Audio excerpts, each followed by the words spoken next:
It's time for Peptide Talk, featuring Garrett Pope.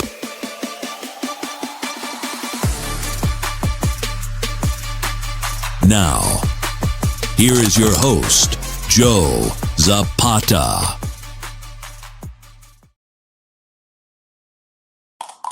Back, guys. Another week of Peptide Talk while Garrett stuffs his face. What is going on, guys? Please like and subscribe, and also go to equipfoods.com. Use promo code JerseyJZ. Get 15% off your order. They have creatine, new banana creatine. They have coffee. They have creatine. Everything you want, they have it there. Go to equipfoods.com, promo code JerseyJZ, and get 15% your entire order. All right, good stuff. All right, man. I'm here with my man, Peptide King Garrett Pope. What's going on, Garrett? What's up? How's it going? It's going on. A long time no see. So, a lot of stuff to talk about. First, in the news, obviously heavy, is Dr. Fauci. He's all over the place. And actually you have this because we remember a couple weeks ago, we talked about Dr. Fauci, how he, actually did the same thing with the AIDS stuff back in the day, So now a lot of stuff going on. So Garrett, Dr. Fauci, COVID, everything. What do you think? Well, he did this back in the 80s. His AZT treatment caused more problems than AIDS did, actually, at the time. Wow. Not saying that AIDS wasn't an issue. He then went on and actually said on record, you can, go on YouTube and find the clip, that if children are around somebody with AIDS, because they have a weakened or lower immune system than an adult, they can contract AIDS just being around somebody. That's crazy. So if anybody he fear-mongered back then, he's fear-mongering now. But what I like is, in case you didn't see, he is now going to be held responsible for those 11, I plead the fifths. And yesterday they announced it that he's going to be he's going to be held. They're going to bring him on charges for contempt of court. Okay, this was announced. Let me see something. Thursday, August 6th, it was announced. Okay, so Thursday, August 6th, it was announced that he's going to be brought up on contempt of court charges for that little display that he put, and that his presidential pardon does not cover that. Because while the presidential pardon covers everything that happened before, that doesn't mean if you commit a crime afterwards, you're still pardoned. Okay. So he technically committed contempt of court after the fact. Wow. So that's something they would pull on Trump, but that's something they would pull on Trump 100%. Oh, absolutely. And then if you didn't see the same night that all this went down, he was taking his recyclables out to the curb, and he had this real sourpuss look on his face. And then his wife flipped off the cameras. So there you have his wife flipping off the cameers. And I went, hey, wait a minute. The unflappables are getting flapped. What's going on here? Yep. Exactly. And, for all those people that say the vaccine was safe and peptides are dangerous, look what's going on right now, Yep. People are dying left and right, from mysterious illnesses and all this. But there is I just want to, first off, Attorney Todd Callender warns a Marburg pandemic is coming very soon. I don't know what the hell that is. They'll use an 18 gigahertz 5G signal to activate it within vaccinated individuals with an 88% fatality rate. Is that true? You think that's true? I don't know, but I saw that story. I have it here. I have the story here. Think about it. I don't know about that. I honestly, but that's kind of freaky, Also, former Pfizer vice president, Dr. Mike Yaden, there was no pandemic. They lied so they could, there you go. They lied so they could inject 5.5 billion people with an intentionally dangerous substance, which has killed over 17 million. Wow. The other is, I'd like to introduce everybody to Christine Grady. A lot of people don't know who Christine Grady is. She is the head of the National Institute of Health Bioethics. They are the company that approves drugs for the FDA. Okay? Oh, you might know her by her married name. Her married name is Christine Grady Fauci. Yep. Unbelievable. So maybe people are starting to understand now. Okay. Yeah. Exactly. Just saying. Yeah, Just it's pretty saying. crazy. I have maybe people are starting to understand a little bit that, you know what, everybody that got vaxxed, that jumped on that bandwagon that said, trust the science and all this, the science pled the fifth. Okay? The science ran out of the building so damn fast it wasn't even funny. They pled the fifth and took off. Okay? So, with all due honesty, I don't know how anybody can trust the science. Yeah. The other thing that I saw was there was one other. Here you go. The CDC has admitted the COVID-19 vaccines are now the largest carcinogenic exposure in history, with the vaccinated at risk of more aggressive cancers and tumors than anyone else. That's unbelievable. I mean, all I'm saying is, listen, anybody out there can say, oh, well, you're meaning me, you're anti-vax. When I say anti-vax, it's their COVID vax. I'm not talking about all vaccines, but you're anti-COVID vax, you're against it, you're this, you're that, you're 100%. But now, all these other agencies and institutions are saying what I said all along. So you know what? You don't have to listen to me. Trust the science. Listen to the CDC. You listened to them 6 years ago. Yeah. What do you think about the vaccines when we are born, that you have to get all these vaccines before you go to school, all these shots? What do you think about those? Do you put them in a group of COVID? What do you think? No, I don't. I don't. Okay. I am not anti-vax, meaning across the board. And the reason why I'm not is those vaccines were studied and have been around for a very, very long time and have been proven to work. The COVID vax literally was developed overnight, it seemed. It was. And they even admitted themselves, well, we're not sure about this and there could be problems with it. I mean, think about something. When you get vaxxed as a child, your family doesn't sign your rights away. Okay? Now, listen, I'm very against the COVID vax or anything. I'm the only person in my family that's not vaxxed. My mother's vaxxed, my father's vaxxed, my sister's vaxxed. My mother and father are vaxxed because older, they were told specifically, listen, if you get COVID, you'll die from it. There's no way. So they looked at it as, well, I'll take my chances with the vax rather than taking the chance of getting COVID and dying from it. My sister was just a complete uneducated moron about the entire thing and just decided to say, oh, I'll get vaxxed. I mean, she has no excuse for the decision she made, okay? But she makes a lot of decisions, like I said before. She's fat, she's lazy, she doesn't do anything as far as workout wise. So, but that's a whole, I don't want to get on that tangent again. We discussed that in the past. But anyway, so the point I'm trying to make is where I'm the only person in my entire family that's not vaxxed, okay? My mother said it herself. When she had to get COVID vaxxed, she basically had to sign all these forms stating I cannot sue any of the companies. I can't sue them. I can't hold anybody liable. I can't. That's a red flag to me right there if you have to sign that paperwork. If you have to sign all that, you're signing all your rights away. You don't do that when you get, the measles, vax, and all this kind of stuff as a kid. Your family doesn't sign your rights away, but you have to sign your rights away not to sue or anything for the COVID vax. That's red flag number one for me. 100%. Do you get your flu shot? Do you get a flu shot? Never once in my life. Okay. Wow. Okay. Yep. Never once in my life. Now on a flu shot, I believe that actually wears your immunity down more than helps you. So I've never once in my life gotten a flu shot. Never. I'll go one step further. I don't get my dogs vaxxed at all. You're real? Okay.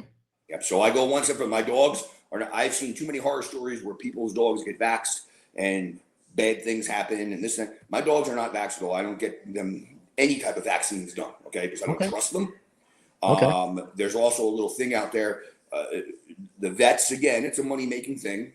For a larger dog, The vaccines that they get are good for any dog over 50 pounds, are good for 3 years, although they tell you to keep getting this vax every 1 to 2 years.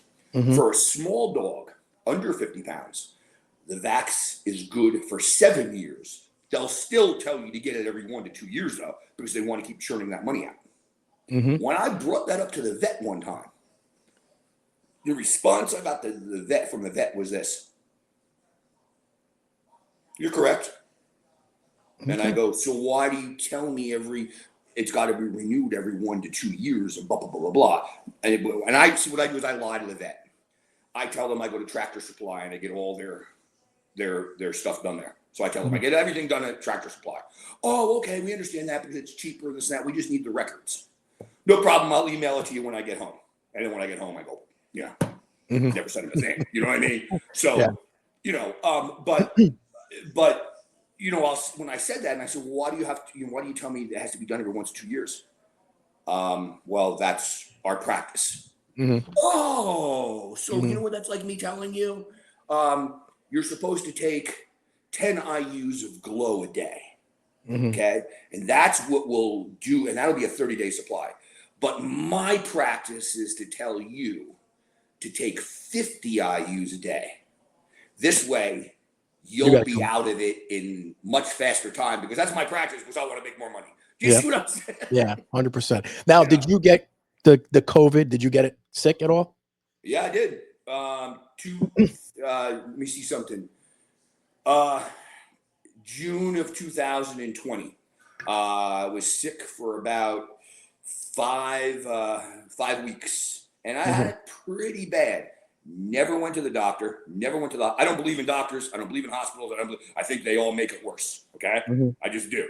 So my attitude is, I'd rather just die in my bed at home than die in a hospital or something. Okay, so I never went to the doctor. Now remember the telehealth stuff? That's when it started popping up. So I did finally agree to, okay, I'll do a telehealth appointment. And I kid you not, I do the telehealth appointment, and I explained to him. And what ended up happening was, I had the COVID, and one of the main things I had with COVID was I couldn't digest anything. Anything I ate, immediately I threw up. Okay? Immediately. I was throwing up water, so much so that the undersides of my hands and the bottom of my feet were peeling because I was so dehydrated. Wow. And I was downing water, but the problem was it would go down, come right back up. I had like a cold. It wasn't ever, I did have there for a while where I had issues breathing.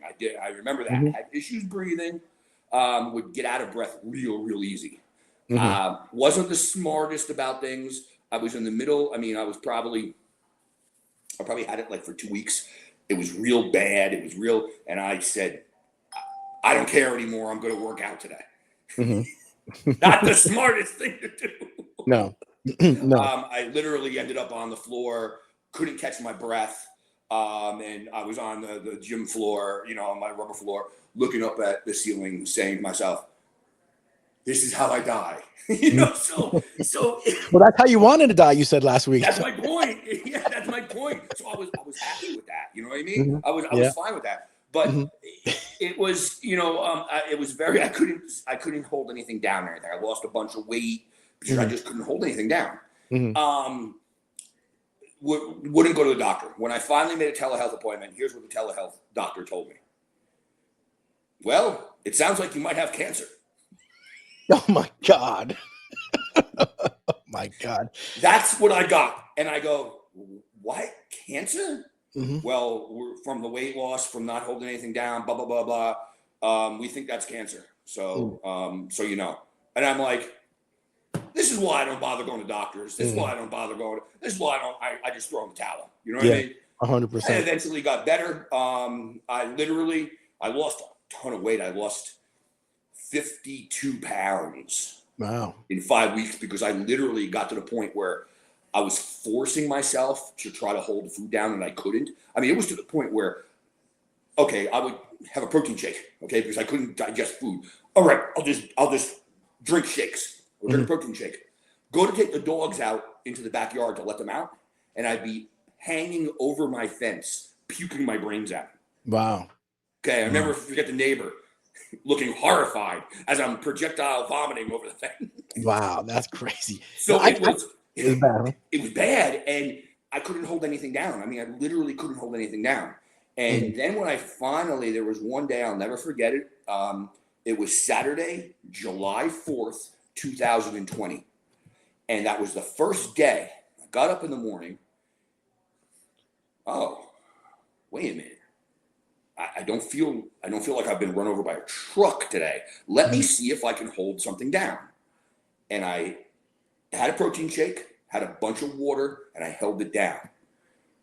Whoa. And from that point on, for 14 straight days, I ate every hour on the hour. Even if I wasn't hungry, I force-fed myself. Every hour on the hour. Wow. While I lost 52 pounds in 5 weeks, I then proceeded to put on 61 pounds in 3 weeks. Wow. So I got all my weight back and then some. I went up to like 296 and I was happy because I was like, all right. But I lost, I was pretty bad there for a while, but I wouldn't go to the hospital. I wouldn't go to the doctor. I refused to. I don't listen. Last year I had not many people know about it. I had a really, really bad infection in my armpit that apparently went into sepsis. Okay. Running a super high fever. I mean, it was literally pus and blood was just pouring out of the wound. Okay. Jesus Christ. Not going to the hospital, not going to the doctor. I refuse. I won't do it. Yeah, I had COVID twice, and both times it was like 3 days, and I was fine. But I take a lot. I take a lot of vitamins. I take like 30 vitamins a day.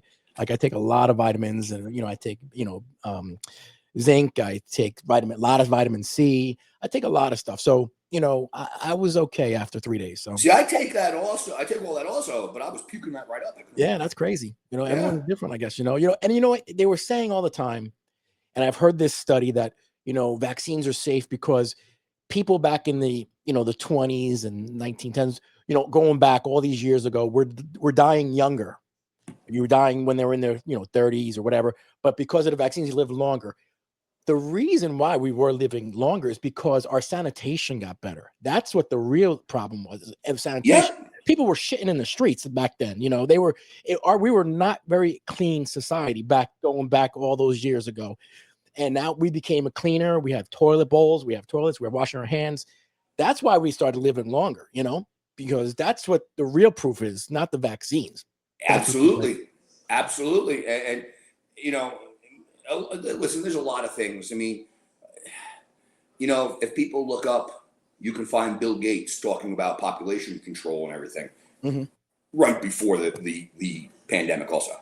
Yep, 100%. There's a lot of shady shit that goes on. Yeah, exactly. So taking the vitamins are very good, which brings us to kind of our next point was B12. I take B12, but you say injectable B12 is even 10 times better, correct? Yes. Do you take it pill or injected? I take a pill form. Okay. See, I've taken vitamin B injectable for years upon years. Okay. And it gets into your system and you utilize it much better. What I tell people is with pill form, you have to take a lot of it is wasted. So you have to take literally, if it says take 2 pills daily, you have to legitimately take 8 or 10 pills. Yeah, I was taking 7. See, okay, to get in your system that amount that you would need, which a lot of people don't realize. They take what the is recommended, and I try to explain to them you're not really getting anything. It's you're pissing it out basically. You know what I mean? Yep. Your body's not usable. And when do you use the injectable? You use a regular syringe for as a insulin needle. Insulin needle too. Okay, that's fine. Use a regular insulin needle. That could be done intramuscularly. That could be subcutaneously. That could be done anywhere. It's water based, so you don't feel it at all. Okay. You literally take one whole needle full, which is 1 ml, which will be 100 IUs, and once a week. Okay. And that's it. Now, what I try to tell people is, here you go. Most people, as you age, you get a deficiency in B12. Okay. So that's number one. Okay. That's why it's important, take B12. Even people younger have deficiencies in B12. Doesn't mean that's just an age thing. So this way people understand that. Okay. It also corrects low red blood cell counts. Okay. Which is anemia. Okay. So if somebody's anemic, they'll have low vitamin B12. And anytime anybody tells me they're anemic, I'll say to them, have you had your B12 checked? No, I had my blood work done, but my doctor didn't check the B12. Check the B12. Okay. See, the doctors like to skip over for some reason the B12 and the testosterone and then this and that. They check, they skip over all that. Yeah. You know? Helps with gut issues. Okay. So anybody with gastrointestinal disorders, Crohn's disease, anything like that, B12 is phenomenal for. Okay. Energy and focus. Okay. Helps with that. B12 also helps with your immune system. Obviously, like any type of vitamin is going to help with your immune system. Okay. The other thing that people don't realize what B12 is, if you are having problems eating, okay, and this is where I used this in a competitor years and years ago, like maybe 14 years ago or something. It was a female competitor, and she had a problem eating. What I mean by eating is in the off season, eating to get the calories in because she was trying to put on size, trying to bulk up. And she used to say to me, no matter what I do, I can't get enough in. I feel full. Vitamin B12 actually increases your appetite. Okay, I didn't know that. And I put her on a little higher. I had her doing, I think, 2 injections a week, and her appetite increased. And she was able to get the calories in that she needed, and all that. And then she ended up killing herself like 2 years later. But I don't think I had anything to do with the B12. I'm just saying. I don't think I had anything to do with the B12, but she did end up killing herself. It was like 2 years later. But she was like all messed up in the head for other reasons. So that, you know. Yeah. So B12, you highly recommend B12 injectable. Absolutely. Yep. Absolutely. B12 injections all the way. But the only thing I tell people is don't go to a doctor and have them inject you weekly for the B12. They will rape you on price. Okay. They will literally charge you so much. It's not even funny. Okay. It's absurd what they will do price wise for B12. And let me explain it to you. I used to have Lakewood Ranch Rejuvenation. We used to have people come in and weekly charge them $45 a shot, $30 for the shot, $15 for us to inject them. Okay. Wow. You can buy your own bottle of 30 shots of B12 for much cheaper. Okay. Yeah. Much cheaper than that. Okay. So I just tell everybody, if your doctor says to you, I want to put you on B12 and I want you to come in for weekly injections, first thing you ask is, well, what is that going to cost? And they will tell you. And then at that point, you can say to them, can I purchase the bottle? Ask them what the price would be to purchase the bottle. They might give you an astronomical price. If that's the case, thank you, but no thank you. And you can get B12 elsewhere. That's all I'm going to say. Yeah, you know? I mean B12. They sell the pills in CVS and everything, but can you buy the injectable in CVS, or you have to need a prescription? Need a prescription. That's crazy. I don't know why they do it that way. If you you need a prescription, but like anything else, like testosterone, like, listen, you can get it. You know what I'm saying? Yeah, I'm sure. Get it, but you do. It is a controlled substance, but why is it a controlled substance? It's crazy. Well, exactly, but it's considered a legacy drug. Okay. Okay. It's considered a legacy drug. So let's say hypothetically you got pulled over and you had 2 bottles of B12 in your car. Okay. And the cop turns around and goes, most cops probably wouldn't even know you need a prescription for that, to be honest. Yeah. They wouldn't even know. But let's say you did have a cop that knew and he turned around and said, you have a prescription for that? And you turn around and you say, no, I don't. Okay. And let's say the cop did, I'm going to place you under arrest for that. Is considered a legacy drug. Any defense lawyer will get that thrown out of court in a second. Okay. So it's not like it's a regular drug where they're going to, a legacy drug, something like that will get thrown out of court. So I just try to tell people, yes, while you technically need a prescription for it, if you're ever caught with injectable B12, nothing will happen to you legally. Okay. 90% of law enforcement doesn't even know that if they saw vitamin B12 in your thing, they would just go, here. What is this? Vitamin B12. Oh, okay. They probably wouldn't even know. You know what I mean? That you need it, because that's not one of those things that's, Yeah. Now there's another supplement you also recommend. Is it L-Glutamine, right? L-Glutamine, yep. Glutamine, yes. What is those benefits? What does it do? Why do you like that? Okay, L-Glutamine is phenomenal. I've taken it for years upon years in pill form. I just switched over to powder form recently, okay, because it's utilized by the body, better, okay? The best way I could put it out there is anti-catabolic. It prevents the breakdown of muscle. If you're somebody who works out, the number one thing you have to worry about is breakdown of muscle. Catabolism. Okay, you don't want your muscle to break down. Okay, whether it's from stress, whether it's from overtraining, whatever it's from. Ideally, when you're taking up glutamine, if you're in a surplus, meaning you're taking in your normal amount of calories or more calories, okay, you only have to take it twice a day. Okay. If you're in a deficit and you're trying to diet and lose weight and this and that, and you're on a decreased calorie intake, take it 4 times a day. Okay. Oh, wow. Okay. And the whole thing is because it prevents muscle breakdown. Oh, okay. So I tell everybody, I'm like, L-Glutamine is one of those amino acids that you should absolutely, no matter who you are, take, because it prevents muscular breakdown. Okay. And some people, I've heard people say before, "Oh, I don't take L-Glutamine. I'm on tons of gear. I don't." That means nothing, because you're in gear. You can't break down muscle. Of course you can. Yeah. Of course you can. I take glucosamine, which is actually for my bones and stuff, everything. But L-Glutamine, yes, that's it. Now that's injectable too. You can get that injectable form. Or no? It's a good question. I don't know. Yeah, I didn't know if you could. That's a good question. That one. Hold on a minute. Yeah, I don't know if you could get that injectable form. That's a very good question. That I don't know. It doesn't have to be taken injection, but yeah, I know it doesn't have to. L-Glutamine injection. You can take it in injection, yes. Yeah, you can. So you can get it in both. I didn't know that. And I have access to it too. I just looked it up. You can inject L-Glutamine, but I don't think it's necessary. That will get into your system orally. The same, you know what I mean? Yeah. But you can, you can inject L-Glutamine. That's Okay, and that brings us to our next subject: is supplements. Supplements are always, you got to be careful what you get in supplements. There was a story, and I was going to put guy's name's Daniel Murphy, I think his name was, and he actually supplement was safe, he thought, but it sent him into psychosis. Did you read this story? How crazy this was? How this guy took supplements and I read this story on 4 different outlets. Okay. So I got the story inside and out. I'm here. The first thing I want to say is 3 of the 4 outlets reported that man got tainted peptides from a peptide company. Okay.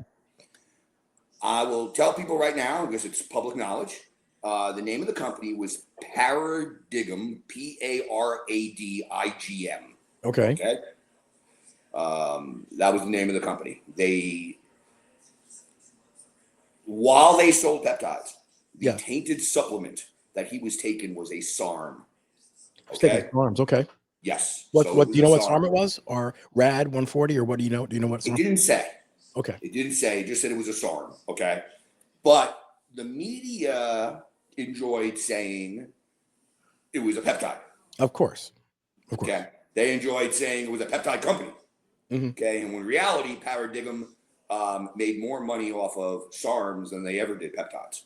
Yeah. Now, first I'll tell you what it was tainted with. Then I'll tell you the company's downfall and the owner's downfall. So the owners were a brother and sister. Okay. That's the first thing. The owners were brother and sister. The SARM was tainted with testosterone. Okay. Supposedly. But you know as well as I do, there are SARMs out there that increase testosterone. Yes. So while the claim is that it was tainted with testosterone, my question is how maybe it was just one of the SARMs that was supposed to increase testosterone. We don't know that. Okay. But let's say it was tainted with testosterone. Let's just go with that. Okay. I'll play the game. This guy claims that he had a successful business, a successful marriage, and all this. He lived in the Smoky Mountains in Tennessee, was loving life. And then all of a sudden, started taking the SARM product and started getting psychosis and started getting paranoid and was thinking people were out to get him and his wife was cheating on him and this was going on and that was going on and blah, blah, blah, blah, blah, blah. And he was having outbursts and he was throwing fits and he lost his company and his wife left. This all sounds a little, delusions of grandeur, okay, a little bit. Yeah. I highly doubt all that happened because of he was taking a tainted SARM, okay? Maybe I'll believe he started, he did say himself, he started having extramarital affairs, okay? So let's say this. Let's say he has testosterone was in the toilet. He started taking this product and increased his testosterone. All of a sudden, he started fooling around with his wife. All of a sudden, his wife started getting suspicious of this. His wife started calling him out on it. He, instead of responding correctly, threw a fit, started throwing a fight, started smashing things. Do you see where I'm going here? And he wants to blame it all on a supplement. Yeah. So I've taken responsibility on himself. He's exactly. Then he started saying he lost his business because his wife owned half the business. So then she sued him for half the bit. Oh, hold on a minute. Anybody that's married, and that's the case, that's what's going to happen to them, okay? With all due honesty, listen, bro, because you wanted to get in shape, like he said, I was out of shape, I had a dad bod, I wanted to get in, and he got in shape. And then all of a sudden, he felt good about himself, and he wanted to start cheating. That was your decision. Yep. You want to blame that on psychosis. You want to, come on, man. Like, that's like the people that sit there and go, that guy out in Colorado, remember he murdered his wife and his 2 kids. He put them in the water drain and he blamed it on his extramarital affair. That's crazy. What? So come on, let's be serious.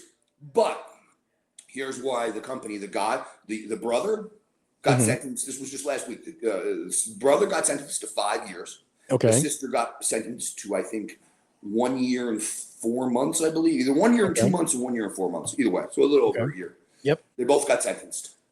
Here's why. And here's where they messed up. Number one, they were being investigated by the FDA to begin with. They were under investigation.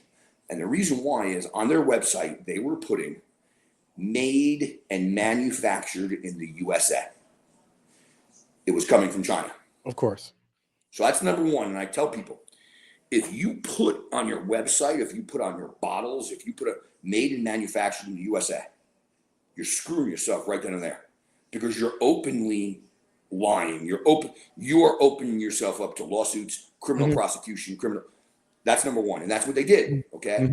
Number two, okay, what they did, which was beyond, okay, instead of having on there for research purposes only or this and that, they took that off and on their own label, they put FDA approved.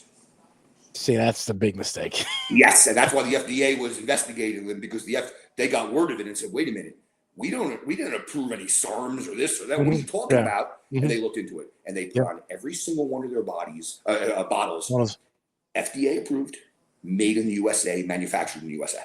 Yeah. See, you're going to get in trouble there. Big red flags. Yeah. You don't that set off such alarms. So now the guy is trying to sue the FDA, this guy that took the product, because he's saying, well, the FDA, they were under investigation with the FDA, but the FDA continued to allow them to sell it. And understand something, the way the FDA does investigation, it takes time. Okay? Yep. The way they had to do it was the first thing the FDA did, the way they got them, okay, the way they got busted wasn't because this guy was psychosis. Okay? Let me tell you something. And it's just, they're doing time right now because the FDA did an investigation into them. After they did the investigation, Mr. Psychosis popped out of the woodwork and said, I was one of the customers. Wow. Here's what happened. The FDA ordered some of their products. Wow. Got their products, sent it out for testing. Found out what was in the products, this, that, if there was anything not in them.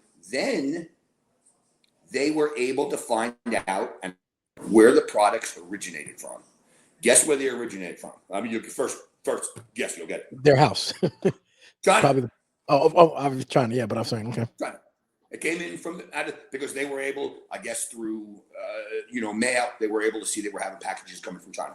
It's coming in from China. That's where it originated from.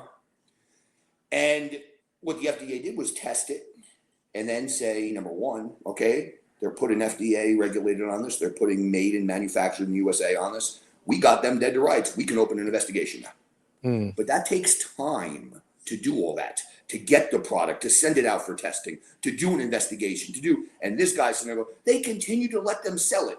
They were doing an open investigation. Look how many times you have undercover operations, okay, that take 6-8 months, and they allow the drug dealers to continue to sell drugs during that time, okay? Because they have an open investigation in them. They need them to sell the drugs, so they have a case against them. Yep. Yeah. You know. Well, you got to be stupid to do something like that, to put FDA approved on a bottle. You got to be really stupid. Well, but the other problem I have is this, and this is the only thing, this guy is trying to come off as a victim, right?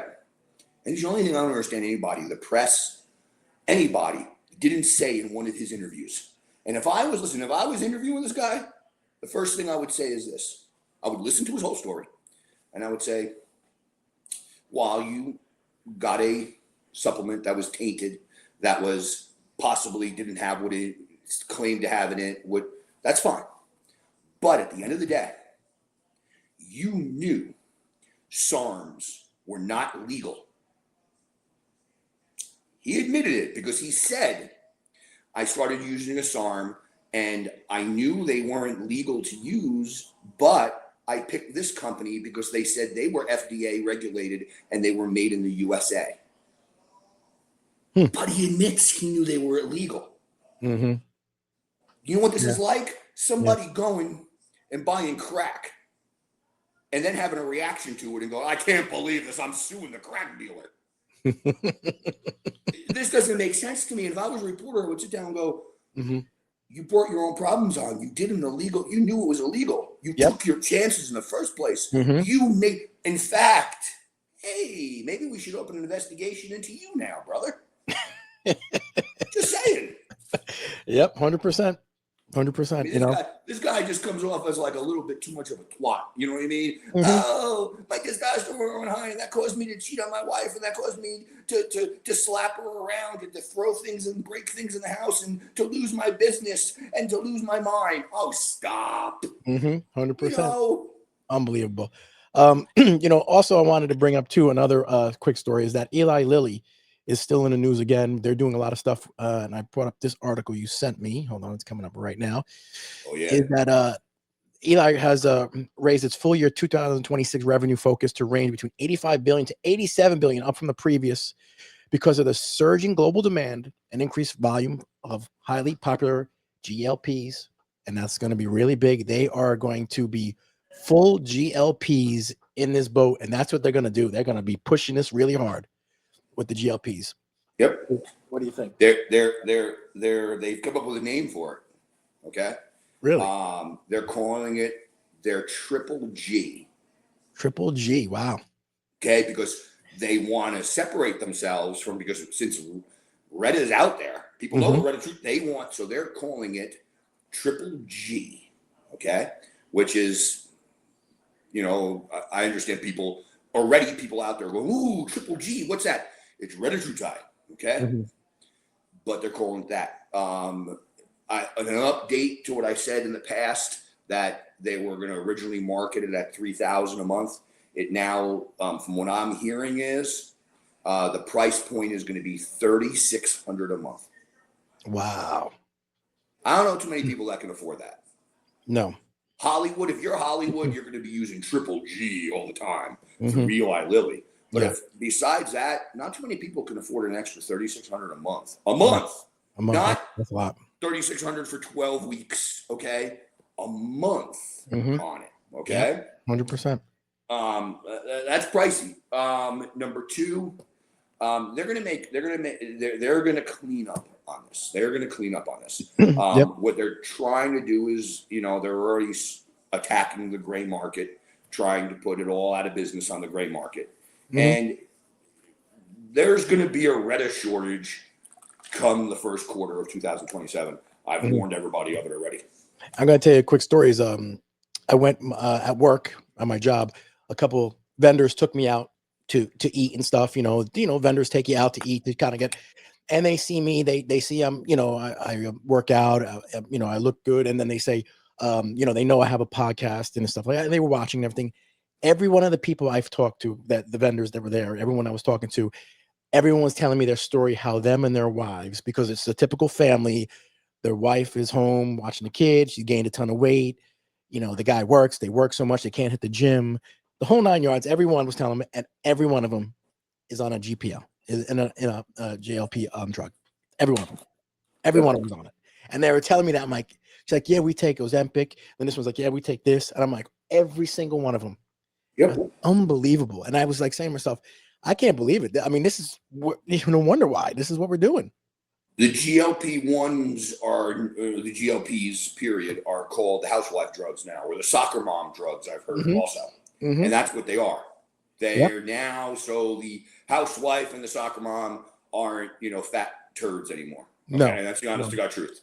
Yep. And that's what things have become. And it's absolutely ridiculous. Yep. Okay? And all of them have kids, young kids. They're all juggling kids, family, the kids, but they can't get to the gym.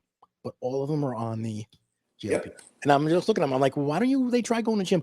Oh, we don't have time. Our kid has soccer practice. Our kid is doing this. Our kid has a Halloween. We got to do this. And I'm like, you still have time. Yep. And that's another thing too. One of the things I do with people is, while I secure the product for people and sell the product to people and tell the people how to use the product, a lot of people they want the product, but they want to do it the way they want to do it. And I've been having an issue lately with people where I tell them the protocol. Listen, I want you to use small doses of it. This is what we're going to start you out as. This is what we're going to go up to. This is what we're going to, and then I'm getting messages from them. I want to go up to 5 IUs. I want to go to no, that's not the plan. And I'm to the point now, and I said this the other day, I throw my hands up in the air. You know what? Screw it. You want to go through your supply faster and just have to renew quicker? Let's do it. No problem. I don't care no more. I try to lead you down the right way. You want instant gratification. If I tell you the plan is in 12 weeks to drop 45 pounds, and you tell me I don't have 12 weeks, I want to drop 45 pounds in 6 weeks. Okay, but that's also not sustainable. And you're going to lose that fast, and you're probably going to put the weight back on. I'll just stay on the GLP then. That's not the idea. That's not healthy. People don't care. No, they don't. They don't care. They just want what they want. They want to stay on. So you know what? I'm to the point. Screw you. You know what? No problem. Go ahead. I'll renew you. No problem.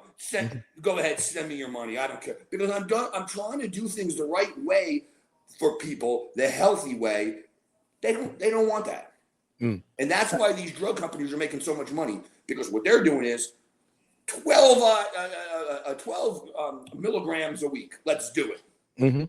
What are you, nuts? I've never gotten that high with somebody. I microdose them at 1 milligram a week to start with.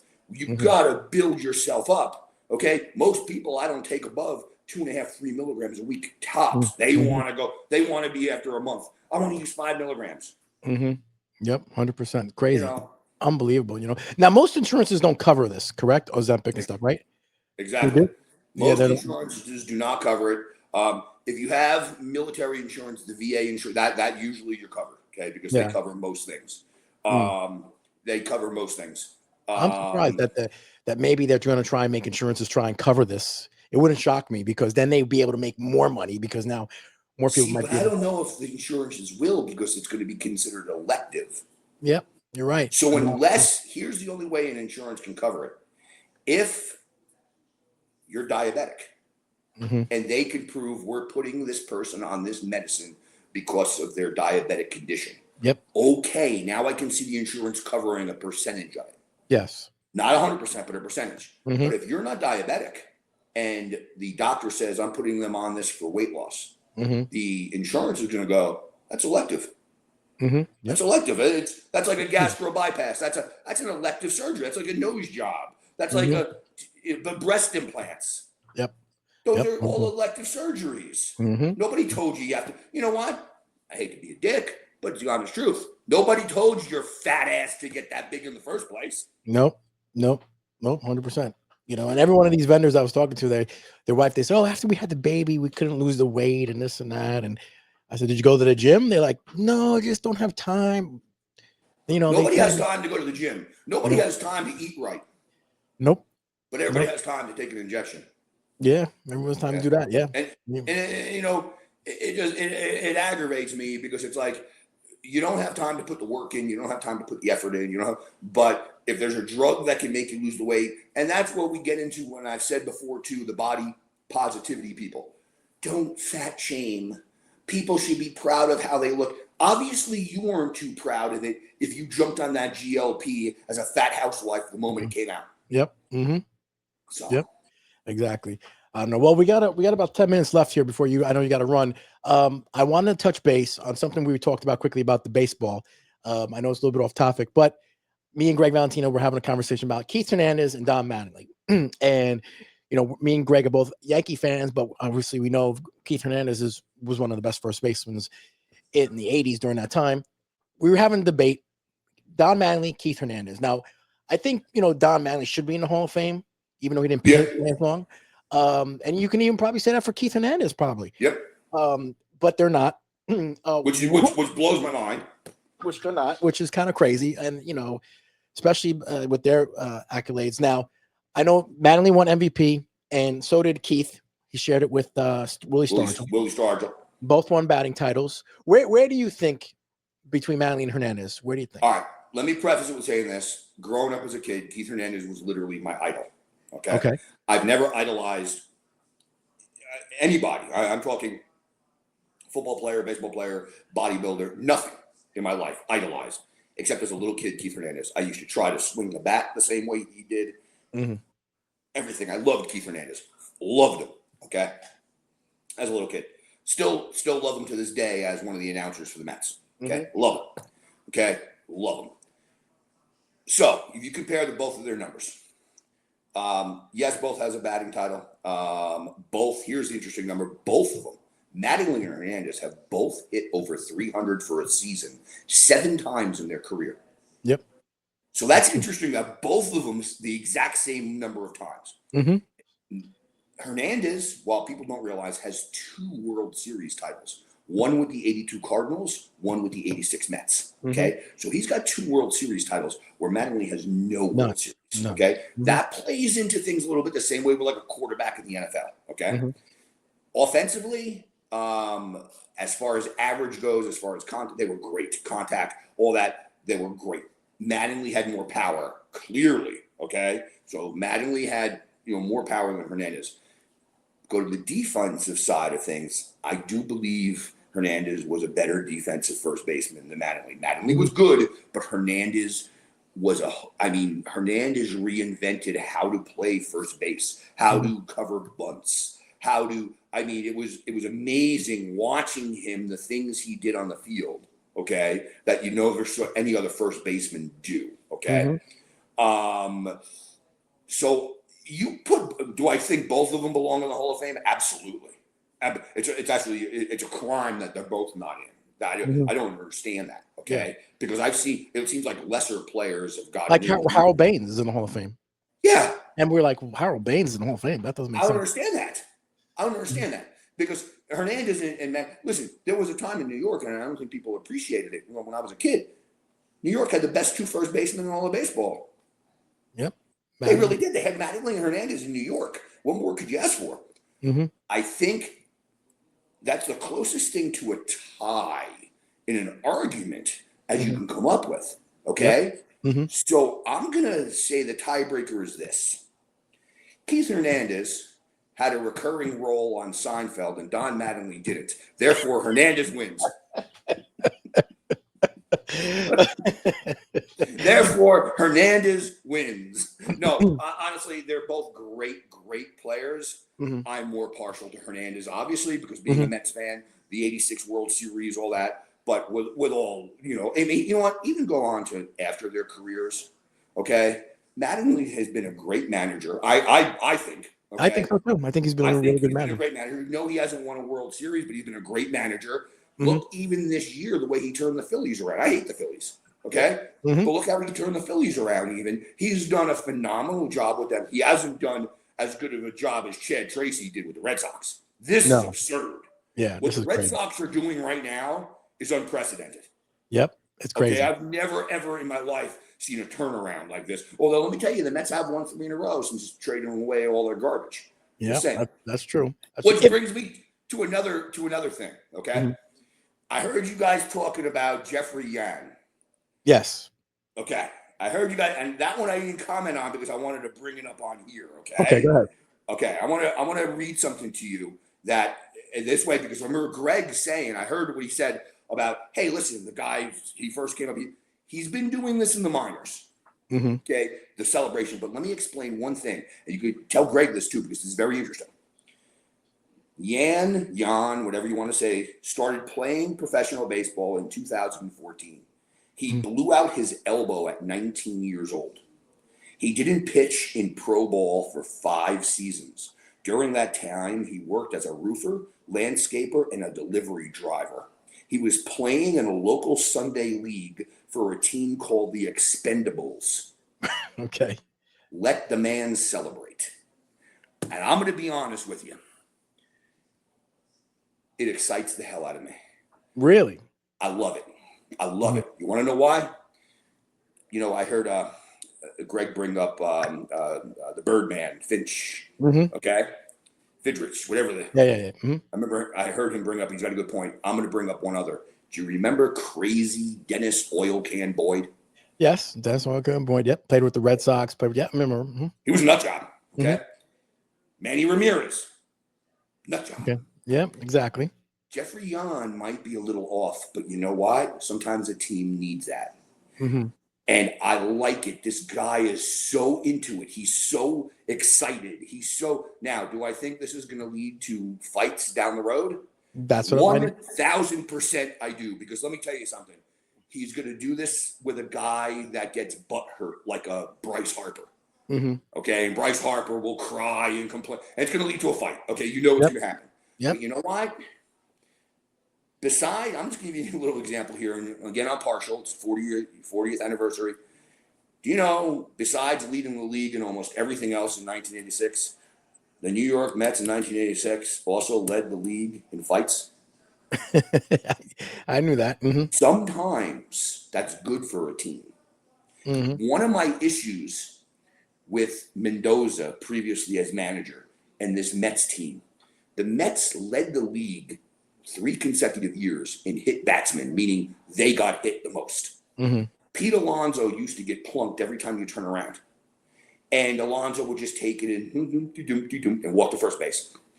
And one time, he thought he was being thrown at. And you could tell he was pissed. And he turned and he glared at the mound. And he said something. And the pitcher said something back. And Mendoza came running on the field. And Mendoza told him, Alonso to go to first base, and he went like this to the pitcher, like, we're all good. No, you should have let Alonso charge the mound, or let it play out. Because you know what? I think a team needs that sometimes. And I'm going to tell you right now, the Mets have been the biggest joke in baseball this year. They have been the biggest disappointment in the history. Listen, 92 was horrible. 93 was horrible. This is the worst. The reason why this is the worst disappointment in my life in the Mets is because they literally have the second highest payroll in baseball. If they didn't have the second highest payroll in baseball, okay, fine. But second highest payroll in baseball, and they're pathetic. They traded away all that garbage on Monday, and since then they haven't lost. They've swept the Indians. The Indians who were trying to make the playoffs, okay? Swept them 3 straight in Cleveland. Jeffrey Yan pitches, and he's jumping up and down. He gets his first strikeout, and he's doing the splits. I love it. I think it's fantastic. I think it brings something to the team. It brings something better to the team than Kodai Senga, who gets lit up, giving up 5 home runs in a game and just goes. But let me ask you, I think what he's doing would be fine if they had a good record, if they were like us at established in first place or something. I'd say, okay, let's do that. But when you're in last place and you're doing that, I think it's like, and especially if a veteran batter gets in that box And he's whatever that he's gonna say a little respect here. While you're jumping up and down, you've been in the league, a couple days. Don't you think, and Gary Sheffield had said it on one of the other shows. He just said, he goes, if that was me and I hit the home run, I would have came around the base and jumped up and down and hit like he did on home plate when I hit the home run off of him. He goes, because there's a respect issue that he doesn't have. And you know what? That's a very good point. And that's where we're going to learn what Jeffrey Yan is all about. That's a great point. Because let's say a batter does that. Yep. And gets to home plate and jumps up and down the home plate and celebrates and this and that and shows him up. Okay. Yep. And then the next time up, Jeffrey Yan pitches around him and gives him a 4-pitch walk. That's not going to make me too happy. But if the next time up, first pitch, Jeffrey Yan puts one right between his numbers on his back, guess what? Jeffrey Yan's got a Pedro Martinez to him. He's got a Roger Clemens to him. I like it. I like it because people can say whatever they want, but when you got on the mound against Clemens, against Pedro, you had to worry. Is this guy going to beat me? It's just, you had to think twice. And that's where I'll learn what Jeffrey Yan is made of. Okay. Because if all of a sudden Yan hangs his head, no good. You're celebrating right now. Now let's back it up eventually down the road. Okay. Now, if the Mets, it's a long way off. But if the Mets do, I call them the baby Mets right now. If the baby Mets do start to become something in a couple of years, okay, I think he almost needs to tone it down a little bit. Because at that point, whoever the manager is going to have to say to him, hey, man, listen, we're winning. We don't want to show other teams up. When you're losing, when you first come up here, you can get away with it because a team is going to look at you and go, give me a break. Look at their record. That's all they got to celebrate. Yep. And that's the way I look at it right now, because the way I look at it right now is, man, this is, honestly, seeing this kid pitch is the most fun I've had this entire season. And that says a lot. Yeah. That says a lot, but it's the most fun I've had this entire season, getting to see this kid pitch because he's fun. He's, seeing him celebrate and jumping down. Now, am I going to say myself, if he does that every single time he strikes a batter out for his career, that's going to get old real fast. That's, and I'm going to tell you, he's going to jump one time and he's going to sprain his ankle or something. And I'm going to be like, oh, that's a typical Met thing right there. Remember Martin Gramatica at Giant Stadium? He was playing for Arizona. He kicks like a 37-yard field goal, jumps up in the air, celebrates, tears his ACL. Yeah, that's something I could see the Mets doing. And I can see that. It happened to Edwin Diaz with the World Baseball Classic a few years ago. Oh, that's right. He jumped up, landed, blew his knee out. Yeah. So I can see that. So I agree with you there. You know what? This is youthful exuberance. He's come up to the majors, but you can't do this every single time you get a guy out. Yeah, that's the only thing is I think he can do it. He could do it, whatever. It's fun, maybe, whatever. But he's got to be good. He could get hurt. And that's another thing. I'm sure his manager's going to say, hey, you're doing well. Don't get hurt out there. Don't blow this. Don't, after a while, how about we stop jumping? Pump your glove, your fist into your glove. Do something else. I need you to stop jumping. You know what I mean? I need you to, let's curtail this a little bit because you don't want to, risk to reward type thing. But it is, I'm not going to lie to you, it's fun right now seeing that because it's life I haven't seen in the Mets. The last 3 days, I've seen life in the baby Mets that I haven't seen all season long. And you know what? I hate to beat a dead horse, but remember something. Juan Soto isn't playing. He's out. He's on the IL. I wonder if that has something to play into it also. Yeah, I was just going to say that to you. I said Juan Soto's not there, and that could be something that's going on. Because he honestly, there's times he seems like a black cloud. Yeah. And I know he's a great player, but he seems like, I said this to a few people at the trade deadline. If I was the Mets, I would have called the Dodgers up because they're the only team that could take that contract and say, what do you need to do for us to move Soto to you? We need to return something in return here. Okay. But we're willing to pay part of the contract, whatever it is.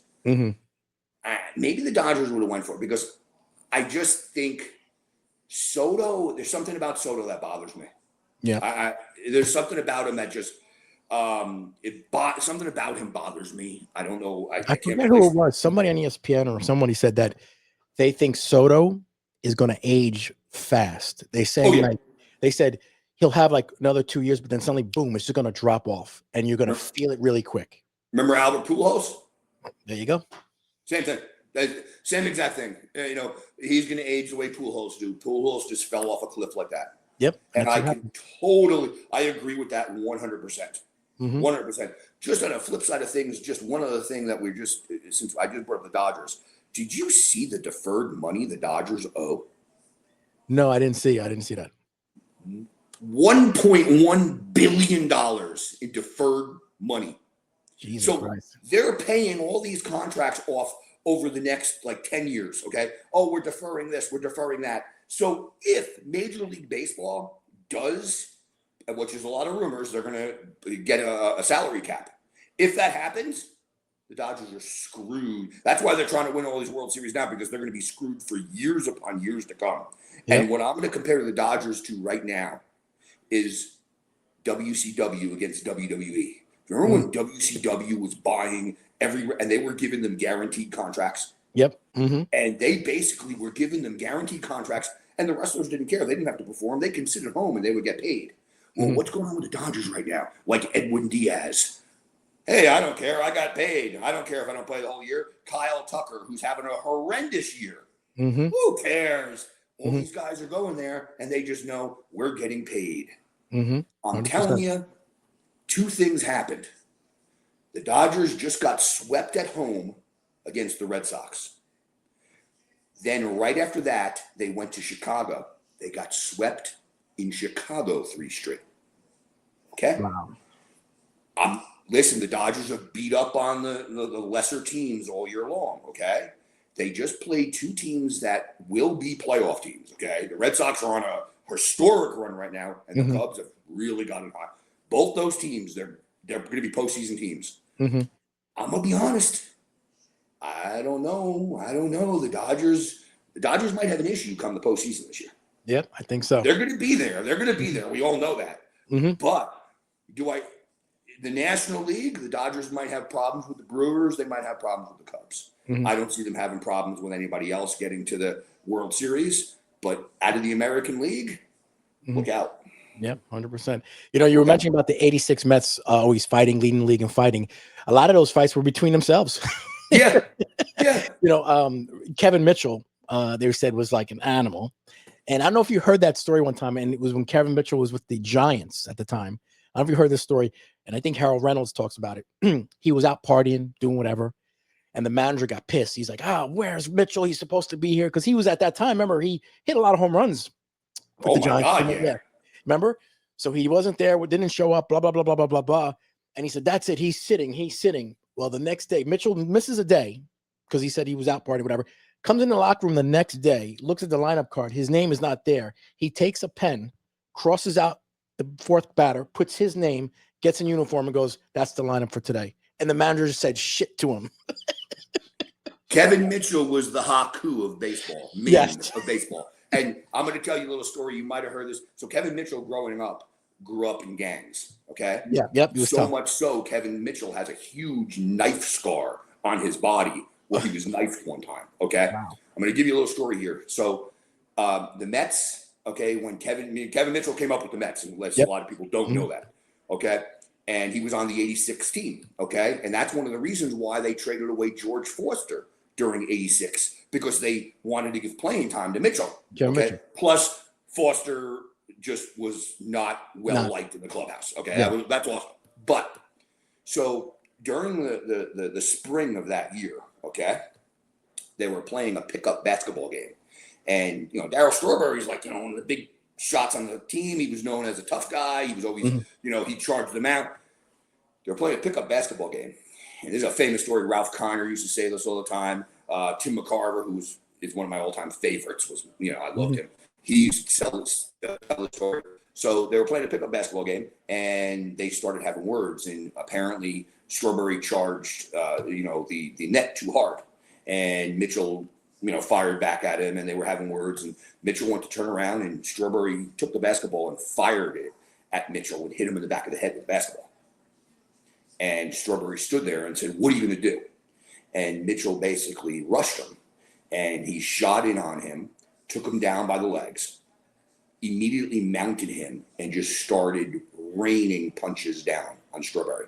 Wow. Until Strawberry just covered his face and said, "Enough, please, stop. Wow. Mitchell stopped. Mitchell grabbed him by the throat, said, "Apologize to me." Strawberry apologized. Mitchell got up, held his hand out, picked him up. They were friends from that point on. Strawberry was scared shit of him. He was scared shit of him. But they were friends from that point on. But that's I've heard that story a million times, when I was younger. And that's that showed you how tough Kevin Mitchell was. The other thing about Kevin Mitchell I remember is he was playing for the San Francisco Giants. Oh, by the way, that was one of the worst trades the Mets ever did, trading him away. But that's another point. They made a lot of trades like that. He was playing for the San Francisco Giants. It was in St. Louis against the St. Louis Cardinals. You might remember this. Long fly ball. He was playing left field. Long fly ball down the left field line. Barehanded. Yes, I remember that. That's fucking. And this wasn't like a pop fly. This was a shot where he got to be running full force for it. Realized he couldn't stretch with his glove hand, so he reached out with his right hand and caught it. Yep, that's fucking insane. That's nuts. I mean, that's just. That. And he caught it like it was nothing. Turns, tosses it into the crowd, and they show the Giants dugout like this. Yeah. What are you kidding me? Yeah, I think he won MVP one year, didn't he? Yeah, he did. He did, right? He did win MVP. That was the year he hit 52 home runs. Yes, he won MVP. That's right. MVP he won. He was. Remember him? It was same lineup. Him, Will Clark, Robbie Thompson. Yes. That was some team they had. That was. Yeah, the Giants had some good team. Yeah, they had some team, but he won MVP. That was another. Some of the worst trades the Mets made from the '86 team. They traded away Kevin Mitchell. They traded away one of my favorites, Lenny Dykstra. Listen, the '86 celebration, for the Mets was just last Saturday, in case you don't know. During the daytime, they had the whole celebration ceremony. They brought all the living '86 Mets back. And Lenny Dykstra, you might know this, you might not. Lenny Dykstra was there with his daughter-in-law. Do you know who his daughter-in-law is? No. Jamie Lynn Sigler, metal soprano. Oh, okay, cool. She's married to Lenny Dykstra's son. Wow. And she was live in the booth with Lenny when she got the text on her phone that Vincent Pastore died. Wow. So she got the news that he passed away while she was there with her father-in-law, Lenny, and she actually sang the national anthem on last Saturday at the Mets game. Yeah, I saw that. Yep. Yeah. All right, man. I know you got to wrap out and go. So where can people find you on Instagram at Pope Training? Pope Training, Instagram, all one word, Pope Training. You got it, man. Another great week. I will talk to you soon, Garrett. Talk to you later. You got it, brother. All right. Bye. Started from nothing. Jersey streets, we owned it. Jay-Z pumping iron. Body builder Cody. Years on the course.